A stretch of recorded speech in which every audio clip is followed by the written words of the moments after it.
با هر فکرمون، با هر سیگنالمون، با هر فرکانسی که داریم ارسال میکنیم، داریم اتفاقات 1 دقیقه بعد، 1 ماه بعد، 1 سال بعد رو داریم شکل میدیم. ما داریم خلق میکنیم. هر چقدر که بهتر این تمرین رو انجام بدیم، بهتر میفهمیم که چقدر خلاق هستیم توی زندگیمون، چقدر قدرتمند هستیم برای شکل دهی آینده خودمون، چقدر توانمند هستیم برای که اونجوری که دوست داریم زندگیمون رو خلق کنیم.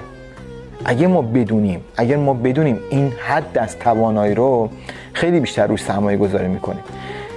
ما انتخاب میکنیم که جهان رو به چه شکلی نگاه کنیم. ما انتخاب میکنیم که چه اطلاعاتی رو دریافت کنیم. ما آگاهانه میتوانیم انتخاب کنیم که تمرکزمون رو بر روی چه چیزهایی بذاریم. بیایم بهشون فکر کنیم، بیایم توجهمون رو بذاریم روی چیزهای زیبایی که توی زندگیم رخ داده. این اصل و اساس زندگی ها. اصل و اساس استفاده از قانون اینه که بتونیم کانون توجهمون رو کنترل کنیم و بذاریم روی چیزایی که به ما احساس بهتر میده. و اگر این کار بتونیم انجام بدیم طبق قانون بدون تغییر خداوند، اتفاقات زیبا و زیباتری وارد زندگی ما میشه. بچه‌ها، تمام اتفاقات ما در آینده به واسطه کانون توجه ما در این لحظه داره رخ میده. ما داریم آگاهانه یا ناآگاهانه اتفاقات زندگیمون رو در آینده، چه آینده نزدیک چه آینده دور، داریم رقم میزنیم. با چی؟ با کانون توجهمون.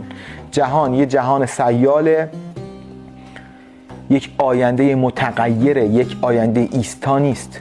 هیچ چیز ایستا نیست. هیچ چیز نیست که بگیم سالید، یه چیز از قبل مشخص شده است. نه، اتفاقات در هر لحظه تغییر میتونن بکنن. و اگه ما قانون رو بدونیم، خیلی راحت میایم تمرکز میکنیم بر روی زیبایی ها، تمرکز میکنیم بر روی چیزهای زیبایی که تو زندگیمون هست و چیزهای زیبایی که میخوایم تو زندگیمون باشه.